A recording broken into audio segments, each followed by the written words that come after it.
बड़ी कृपा है, हर समय कृपा है, हर विधान कृपा में है, हर परिस्थिति कृपा में है। कृपा ही कृपा है। जिनकी कृपा कृपा करते हुए कभी तृप्त नहीं होती, आघाती नहीं है, सदैव कृपा बरसती ही रहती है, ऐसी सी लाडली लाल की अपार कृपा हम सब के ऊपर है। हम ऐसा अनुभव करें।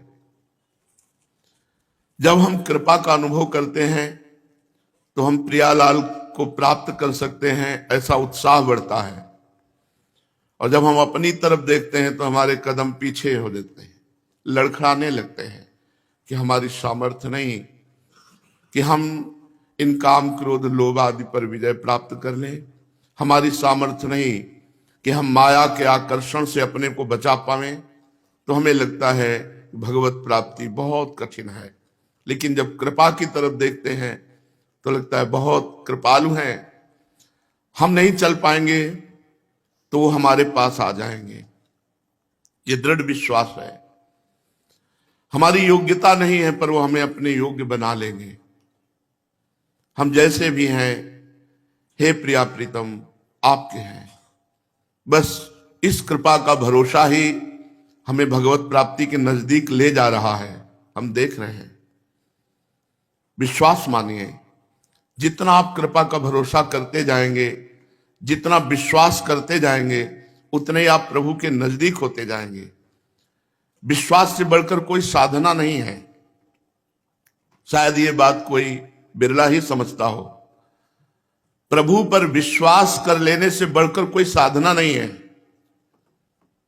हित ध्रुव जो विश्वास है तब ही सुधरे बात, नातर माया पंथ में फिरे जो टक्कर खात।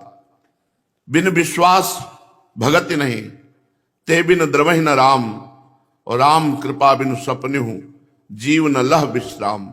विश्वास, विश्वास है।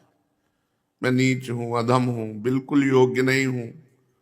कहां वो रसिक महापुरुष जो रात दिन प्रिया प्रीतम के प्रेम में अशुभ प्रवाह करते, और कहां अपने लोग जो रात दिन इंद्रियों के भोगों में सुख का अनुभव करके एक बार भी आंसू नहीं बहाते प्रियालाल के लिए, एक बार भी नहीं तड़पते। तो हम कैसे अधिकार पेश कर सकते हैं कि हम आपकी प्राप्ति के योग्य हैं? नहीं, केवल कृपा, कृपा ही कृपा, चारों तरफ से कृपा, हर समय कृपा, हर परिस्थिति में कृपा। हम ऐसा अनुभव करें। जब आप कृपा का अनुभव करोगे तो कृपा दोनों तरफ आकर्षित करती है। भगवत कृपा बहुत बड़ी सामर्थ्य रखती है। वो प्रभु को भी आकर्षित करती है जीव की तरफ, और जीव को आकर्षित करती है ईश की तरफ, और दोनों को मिला करके मुस्कुराती है। हमारे प्रभु की कृपा का साक्षात स्वरूप है हरिवंश महाप्रभु। कृपा रूप जो वप धर्यो, कृपा रूप जो वप धर्यो। कृपा ने जब रूप धारण किया, बपु धारण किया, तो हरिवंश महाप्रभु ही भूतल पर अवतरित होकर अधम जीवों को भी नित्य विहार रस का अधिकारी बना देना, और प्रिया प्रीतम को अपनी गोद में लेकर के उस जीव को सेवा का अधिकार दे देना, ये कृपा का स्वरूप है। मूर्तिमान कृपा हित जो महाराज हरिवंश चंद्र जो महाराज हैं, बड़े अहोभाग्य हैं उनके, जिन्होंने ऐसे कृपा सिंधु हरिवंश महाप्रभु की शरण ले ली, चाहे वचन से ही क्यों न हो। इतने उदार हैं कि प्रियालाल को भी सुख पहुंचाते हैं। इतने उदार हैं वो देखते ही नहीं है कि कितना अधम है, कैसे वो पापी क्यों न हो। हरिवंश नाम जो ले, अलक लड़े तीरी जी के महल खवासी दे। कृपा रूप जो उपधरे। ऐसी करुणा उदय होती है, जिसको अभय दान दे दिया उसके सारे कर्म बंधन नष्ट कर दिए। कटे कर्म बंधन संसारी, सुख सागर पूरी तति भारी। विधि निषेध श्रृंखला छुड़ावे, और निज आलय बनान बसावे। अपने महल में बसा लेते हैं। बड़े कृपालु हैं, क्योंकि कृपा का ही अवतार है। इसलिए आचार्य शरणागत होकर उनके द्वारा बताई हुई उपासना पद्धति में चित्त जोड़ने से अलौकिक अनुभव होने लगते हैं। श्रीपाद कह रहे हैं, महानंद निस्यंदनी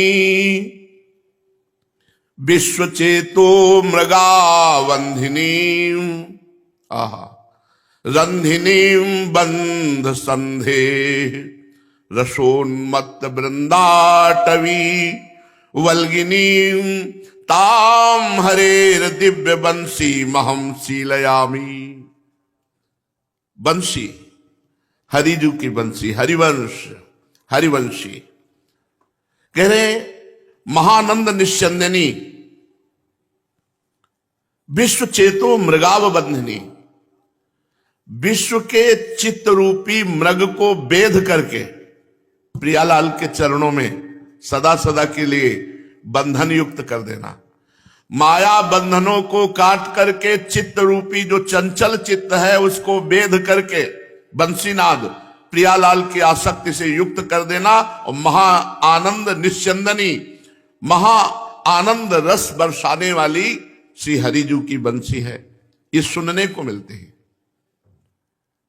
अचानक केवल कानों में बंसी ध्वनि सुनाई दे रही, वो बंसी ध्वनि जो यहां कोई बजा ही नहीं सकता, अलौकिक, जो भगवान शंकर की समाधि भंग कर दे, जो जड़ को चेतन कर दे, चेतन को जड़ कर दे। रंधिनी बंध संधे, जितने भी बंधन है सबका विनाश करने की सामर्थ्य एकमात्र बंसी जी में।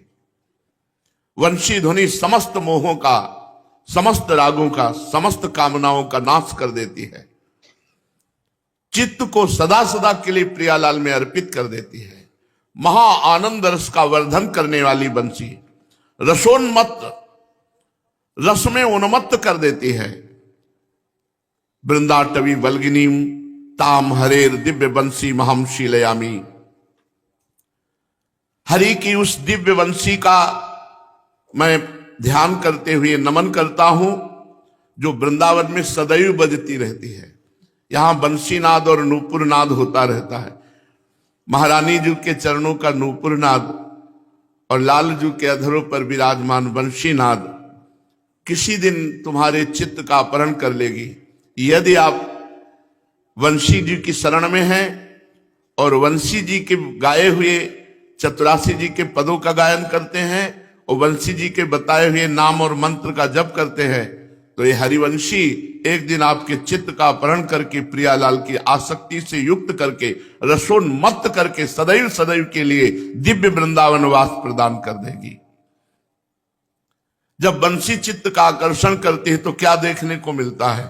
बोले कदावा मदा घूर्णदा कर्ण नेत्रा कुली भूय वृंदावन श्री रसेन निजांगम मुदा गुंटे तद्रजो भी प्रियाली सुविस्मापिनी भाति राधा। जिनके कर्णायत नेत्र हैं, कान तक विशाल नेत्र हैं और जो प्रेम मद से घूर्णित हैं, आकर्ण लंबित नेत्र प्रेम मद से घूर्णित है, वो श्री किशोरी जो नीलांबर का ऐसे घूंघट किए हुए प्रीतम श्री श्याम सुंदर की ओर देख रही हैं और समस्त सखी मंडली से घिरी हुई है, ऐसी किशोरी जी का साक्षात्कार करवाती है बंसी जी। चित्त का अपहरण करके, रसोन्मत्त करके, समस्त बंधनों का नाश करके अपनी आराध्या श्री राधा किशोरी का दर्शन कराने की सामर्थ्य बंसी जी में है।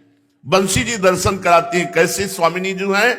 मदा घूर्णन नेत्रम, प्रेम रस से घूर्णित नेत्र, रुचिर मनोहर बंक विलोकन, ऐसी, और घूंघट नीलांबर का उठाकर अपने प्रीतम की तरफ देख रही है। सखी मंडलियों जूथ की जूथ सखियां घेरे हुए हैं। स्वामिनी जो प्रीतम के मुखारविंद की तरफ देख रही हैं। दिव्य वृंदावन की अद्भुत कुंज विश्व वंद्य हो जाएगा वो जो स्वामिनी जी के ऐसे रूप का ध्यान करेगा। श्रीपाद कह रहे वो विश्ववंदित, क्योंकि प्रियाजू के रूप का दर्शन अत्यंत दुर्लभ विषय है। सदा राधिका कृष्ण केली स्थली नाम विलीनांतरो दिव्य शोभाम विभाव्य इहानंद कंदे महाश्चर्य वृंदे निवत्स्याति वृंदावने विश्व वंद्या। वो विश्व वंदनीय हो जाएगा जो हमारी प्यारी जू के रूप का साक्षात्कार कर लेगा। प्यारी जू के रूप का साक्षात्कार वही कर पाएगा जो हरिवंशी जू की शरण में है। हरिवंशी जू ही संपूर्ण सांगोपांग सेवा की पद्धति और सेवा की योग्यता और सेवा की शौंज सब प्रदान करती है। श्री प्रिया प्रीतम की दिव्य लीला स्थली वृंदावन का नेत्रों में प्रकाशित होना और श्री वृंदावन के आराध्य देव श्री प्रिया प्रीतम का नेत्रों में प्रकाशित होना महाआनंद कंद, महामोद, महाप्रेम, ये उसके हृदय में जागृत हो जाता है। इसलिए अब सावधानी। महामोहिनी कोटि दुर्मोह दृष्टिर महासिद्धिर कोटिस दुर्गंध बुद्धि हृदय व्यक्त राधा पदाम्भोज शोभा कदा लोभयिष्यामि वृंदावने ज्ञान। करोड़ करोड़ सुंदरी अप्सराएं मिल जाएं तो भी भोगने की इच्छा ना हो, या सुंदर देवता जैसे पुरुष मिल जाएं तो भी भोगने की इच्छा ना हो, तभी हमारी किशोरी किशोर जू की सेवा की योग्यता प्राप्त होगी। महामोहिनी कोटिर दुर्मोह, ये केवल अज्ञान के कारण ऐसी बुद्धि होती है कि इन शरीरों में सुख है, नहीं तो शरीरों में सुख नहीं है, केवल सुखाभास है। सुखाभास, सुख की छाया। जिसे तुम सुख समझते हो ये सुख नहीं, सुख की छाया है। समझ पड़ती नहीं, ये मेरे गिरधर की माया है। ये दुर्मोह है, ये अज्ञान है, ये अविद्या है। जो उपासक इतना सुदृढ़ है कि कोटि कोटि अप्सराएं यदि उसे घेर ले तो भी उसका मन चलायमान ना हो, वो हमारी स्वामिनी जी के दर्शन का अधिकार प्राप्त कर सकता है। श्रीपाद प्रबोधानंद जी महाराज ने वृंदावन महिमामृत में पीछे वर्णन किया है कि जो गोरे चरणारविंद का आश्रय ले लेता है उसमें ऐसी सामर्थ्य आ जाती है कि भगवान के मोहिनी अवतार में भी सामर्थ्य नहीं कि मोहित कर सके। जो गोरे चरणारविंद का शरणागत हो चुका है हृदय से, उसमें ऐसी सामर्थ्य महारानी जो प्रदान कर देती है कि भगवान की मोहिनी अवतार में भी सामर्थ्य नहीं कि उसके चित्त को चुरा ले। अरे स्वयं भगवान की सामर्थ्य नहीं, स्वयं भगवान की। जब निज प्राणेश्वर्या ये समझ करके आलिंगन चुम्बन परिरंभन करते हैं तो सखी क्या कहती है? तवैव श्री राधे पद रस विलासे मम मना, मेरा मन है किशोरी जी उस समय भी आपके चरण कमल की सेवा सुख में ही है। और कह रहे हैं दृष्टिर महासिद्धि कोटिस दुर्गंध बुद्धि। बड़ी बड़ी सिद्धियां यदि जागृत हो जाए तो उनके प्रति हे भाव करके उनको त्याग दे। प्रेम सिद्धि प्राप्त करने के लिए हर सिद्धि का त्याग किया जाता है। जो अन्य सिद्धियों को स्वीकार कर लेता है वो भगवत साक्षात्कार रूपी सिद्धि का अधिकारी नहीं रहता। इसलिए गोस्वामी तुलसीदास जी महाराज ने लिखा है कि रिद्धि सिद्ध पेरे बहुआई बुद्धि लोभ दिखावे भाई होए बुद्धि जो परम सयानी चिंतन चितई ना नहीं जान। हमारा अनहित हो जाएगा, इसलिए सिद्धियों को स्वीकार करना निषेध कहा गया। कह रहे हैं दृष्टिर महासिद्धिर कोटिस दुर्गंध बुद्धि। तुम्हारी दृष्टि ऐसी होनी चाहिए सिद्धि में कि करोड़ों करोड़ों दुर्गंध युक्त पदार्थों से भी हे है। सिद्धि क्या? बहुत रूपों में प्रकट हो जाना, दूसरे की मन की बात जान लेना, बहुत दूर की बात देख लेना, कई जगह एक साथ प्रकट हो जाना, आकाश में विचरण करना, बहुत सी सिद्धियां हैं। अगर इन सिद्धियों को स्वीकार कर ले तो प्रियालाल की प्रेम सिद्धि नहीं मिलती। मन मन की रुचि जान नेह विधि अनुसरे, प्रियालाल के मन की चाह क्या है ये जानने की सामर्थ्य नहीं रहेगी। इसीलिए हमारे ब्रज के जितने सिद्ध हुए हैं सब कोई ऐसे नहीं हुए कि चुटकी बजाए कोई चमत्कार दिखाएं। यही चमत्कार आंखों से सुप्रवाह हो रहा है। हा राधा, हा प्राणनाथ, हा कृष्ण, ऐसे रोते रोते पूरा जीवन व्यतीत किया। यही परम सिद्धि मिली, यही प्रेम रूपी सिद्धि मिली। श्री राधा चरण कमल की शोभा का पान वही कर सकता है जो कोटि कोटि सुंदरी अप्सराओं को भी या सुंदर पुरुषों को भी देख करके मन चलायमान न हो, कोटि कोटि महासिद्धियों की तरफ भी दुर्गंध बुद्धि हो। वही हमारे वृंदावनाधीश्वर युगल सरकार का साक्षात्कार करने की योग्यता प्राप्त कर सकता है। और इतनी सामर्थ्य हम में है नहीं, ये सामर्थ्य आचार्य प्रदान करते हैं, हितजू महाराज प्रदान करते हैं, हित सजनी जो प्रदान करती है। हमारी सामर्थ्य नहीं। हम तो एक छोटी सी वस्तु में लुभायमान हो जाए, हम तो एक छोटे से पदार्थ में लुभायमान हो जाए, ऐसी बड़ी बड़े आकर्षणों से बचाकर प्रियालाल के चरणों तक पहुंचाना ये जिम्मेवारी है आचार्य की। जब हम आचार्य शरणागत हो जाते हैं तो कमल कर जिन उन्होंने ग्रहण किया, जिनका कर कमल, उसे पार कर दिया इस भव समुद्र से, सुखपूर्वक और प्रियालाल तक पहुंचा दिया। इसलिए उपासक को आचार्य निष्ठा रखनी चाहिए। जो हरिवंश तजो भजो और तो मोहि श्री हरिवंश दुहाई। मुझे हरिवंश की कसम है, यदि हरिवंश छोड़कर और किसी का आश्रय लूं और भजन करूं। मन क्रम वचन त्रिशुद्ध सकल मत, हम श्री हित हरिवंश उपासी। दृढ़ आचार्य निष्ठा तो पूरा भजन और पूर्ण भजन का फल प्रियालाल ये निश्चित मिल जाएंगे। विश्वास करो, हरिवंश शरणागति में बहुत बड़ा बल है। पूज्यपाद से उड़िया बाबा जी महाराज, पूज्य बाबा कहते हैं कि अगर ये 6 बातें जिसके जीवन में है वो साधना या आराधना या उपासना नहीं कर सकता है। ध्यान से सुनना, बड़े अनुभवी महापुरुष हैं।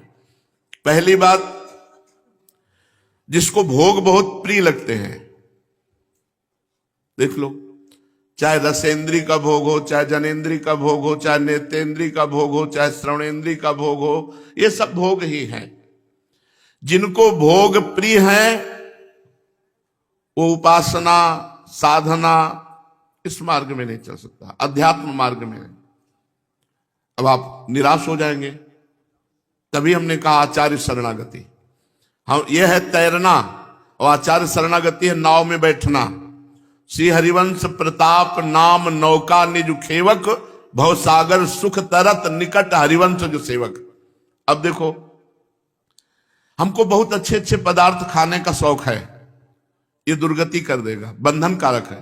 और वही शौक हम प्रियालाल को अर्पित करते हैं। जो जो पदार्थ अच्छे लगते हैं वो सब प्रियालाल को प्यार से पवाते हो, प्रसाद रूप से पाते, कुछ नहीं बिगड़ेगा। जो भोग हमें प्रिय है हम अपने प्रीतम को समर्पित कर देते हैं, वो संभाल लेंगे। पहला, भोगों में विशेष प्रियता, ये साधक के लिए कलंक है। जो भगवान के मार्ग का पथिक हो, बड़े से बड़े संपत्ति, बड़े से बड़े वैभव, बड़े से बड़े भोग का एक क्षण में त्याग कर देता है, एक क्षण में, क्योंकि जानता है एक हमारे प्रभु का संकल्प मात्र अनंत ब्रह्मांडों का सृजन कर दिया, ये कोई सत्य वस्तु नहीं है। दूसरा, सांसारिक पुरुषों से प्रेम करना साधना में उपासना में बहुत बाधक है।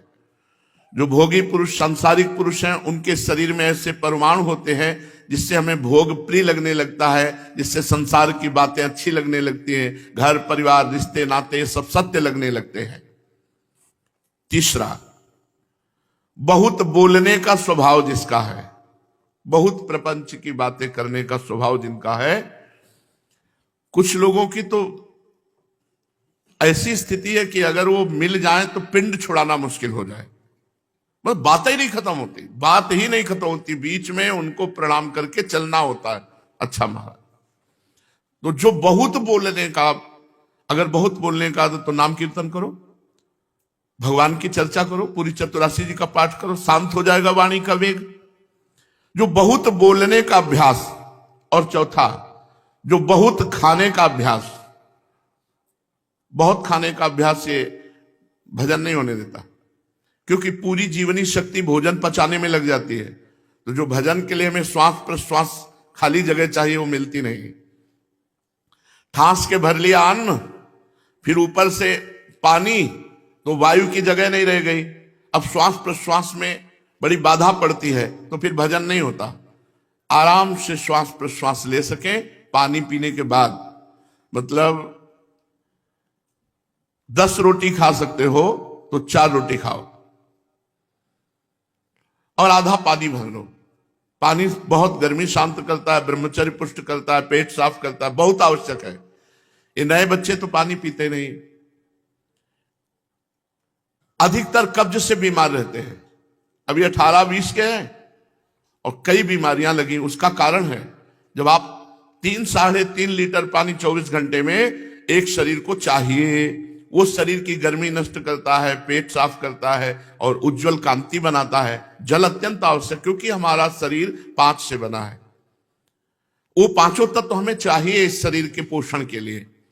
तो पृथ्वी तत्व से जो गंध आदि है वो हमें, जल तत्व से जल हमें कांति बढ़ाता है, हमारे शरीर को पुष्ट करता है। पृथ्वी तत्व से अन्न आदि की भी पूर्ति होती है। वायु तत्व भगवान की कृपा से मिल ही रहा है। आकाश तत्व शब्द सब जगह है ही, और जठराग्नि के रूप में अग्नि तत्व विराजमान है। हम वैश्वानरो भूत्वा प्राणी नाम देह माश्रिता, वैश्वानर अग्नि के रूप में भगवान यहाँ विराजमान है। भोजन ज्यादा ना पावे, ज्यादा भोजन पाना बहुत नुकसानप्रद है, और बिल्कुल ना पाना भी नुकसानप्रद है। युक्ताहार विहार से, उचित भोजन करे, अगर साधना ठीक करनी है तो उचित वस्त्र धारण करे। जितने में आपको लगे कि हाँ सर्दी है, इतना वस्त्र धारण करना चाहिए। अब या वयोवृद्ध हो या रोगी शरीर हो तो बात अलग। हम आपको कहते हैं अभ्यास की जय, इतने पे क्या पहनते हो, यहां क्या पहनते हो, कोई भी बताओ यहां क्या पहनते हो। और ये सबसे सुकोमल जगह है, और पूरी सर्दी सह जाती कि नहीं सह जाती? तो क्यों? अभ्यास। जन्म से ऐसा अभ्यास दिया गया कि यहां कोई वस्त्र नहीं धारण कराया गया, तो इसका अभ्यास बन गया है हर सर्दी को सहने का, गर्मी को सहने का। अब आप इतना नहीं, शरीर में उतना ही वस्त्र धारण करो जितना लगे कि हाँ सर्दी है। जैसा हम कहें वैसा चलोगे। अगर शरीर कंपायमान हो रहा तो स्वेटर पहन लो, आप उतना वस्त्र ओढ़ लो जितने से काम चल जाए। कुछ लोग अनावश्यक वस्त्र धारण करते हैं, नहीं धारण करना चाहिए। साधना अगर करनी है तो अनावश्यक नहीं। मार गरम पे गरम कपड़े, और फिर ऊपर से लोई, फिर वो ऐसे टोपी, फिर मफलर, फिर ऐसे, मतलब हवा छू न जाए। फिर ब्रह्मचर्य क्या तुम हो? सही बताएं, अगर सही माने में ब्रह्मचर्य रहो ना तो इन सबकी जरूरत ही नहीं है। गंगा के किनारे आप अनुमान करो माह में कैसी सर्दी होती होगी, और उस समय केवल एक वस्त्र मार्किन, लाल गेरू से रंगा हुआ, बस। ना कोई स्वेटर, ना कोई लोई था ही नहीं, ना कोई, अगर कंबल आदि कोई देता था तो वैराग्य इतना प्रवीण सुदृढ़ वैराग्य था कि बुरा लगता था। जैसे कोई गाली देना ऐसे सम्मान लगता था, जैसे कोई हमको कुपथ्य वाली वस्तु देना ऐसे सुख वाली वस्तुएं लगती थी। एक बहुत महंगा साल इधर फतेहगढ़ की तरफ गंगा किनारे जब थे तो 2 दिन रुके थे वहां। बहुत महंगा साल, गरम एकदम। अब उनकी श्रद्धा से ऐसे ओढ़ लिया कि चलो भगवान ने प्रेरणा करी, तो वो बहुत श्रद्धालु थे। जो ओढ़ के चले तो प्रश्न हो गया, अगर कोई श्रद्धा करे तो तुम सब ले लोगे, जो चाहे वो दिल ले लोगे, उसकी वासना के अनुसार ले लोगे।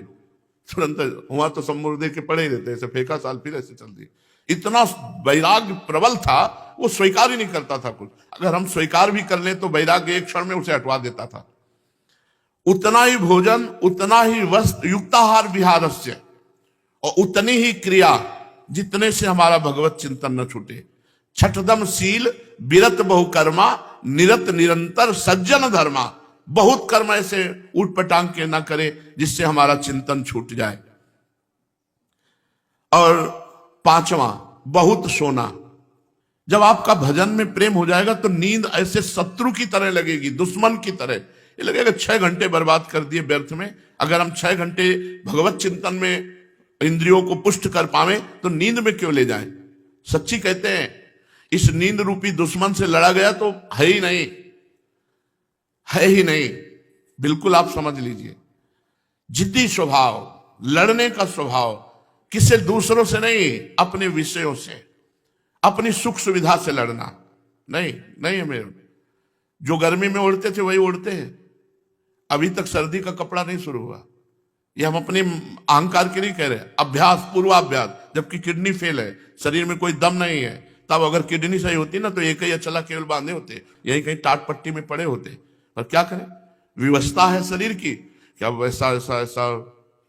तो अधिक वस्त्र धारण करना, अधिक भोजन करना, अधिक सोना, ये सब साधकों के लक्षण नहीं है। साधक को तो बेचैनी बढ़ती है।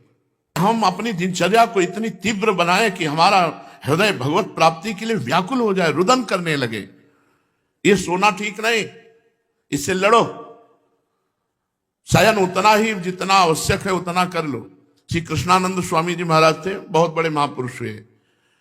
उन्होंने लड़ना शुरू किया 2 घंटे में, 24 घंटे में केवल 2 घंटे विश्राम करते थे। और उड़िया बाबा तो बस ऐसे अपने पद्मासन में बैठे बैठे ऐसे टेक देते और ऐसे लगा के बस ऐसे थोड़ी देर विश्राम करते, ऐसे ही कभी लेट के विश्राम नहीं किया, वर्षों कभी सीधा नहीं लेटे, बस पद्मासन में बैठे बैठे ऐसे।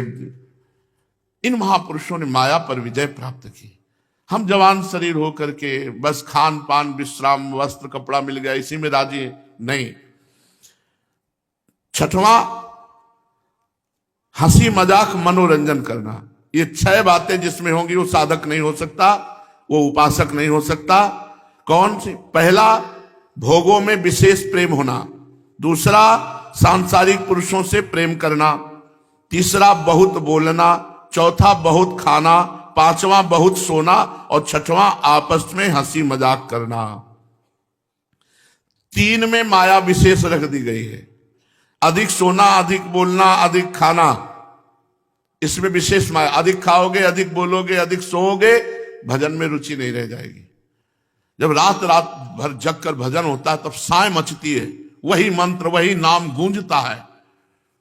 और ऐसा कभी नहीं हुआ कि झटका मारे तो ऐसे ठंडा पानी ऊपर डाल ले, खड़े हो गए, एक पैर केवल खड़े। तो मजाक समझोगे? जब गायत्री अनुष्ठान होता था तो चोटी को ऊपर जो उसकी फूस की झोपड़ी होती थी ना, उसमें मोटे मोटे मूंज के ऐसे बंधन डाले जाते हैं, तो उसमें एक डोरी बांध देते, उसमें चोटी बांध दे कि ऐसे ना हो, वो सीधे ऐसे खड़े, बस सीधे खड़े होकर के जब कर। ये लड़ाई है भाई, ये लड़ाई है, ये युद्ध है। ये 6 बातों पर कंट्रोल करो। भोगों से विशेष प्रेम त्याग करो, सांसारिक पुरुषों से संबंध त्याग करो, बहुत बोलना बंद करो, बहुत खाना कम खाओ, बहुत सोना 3 घंटे 4 घंटे साधक के हैं, 6 घंटे संसारी पुरुष के हैं। 6 घंटे से ज्यादा जो सोता है वो प्रमादी पुरुष है। तो आपस में हंसी मजाक हो, मनोरंजन, भाई बैठ गए, टीवी चल रहे, खूब तालियां बज रहे हैं, हंस रहे हैं, ये सब भजनानंदियों का नहीं है।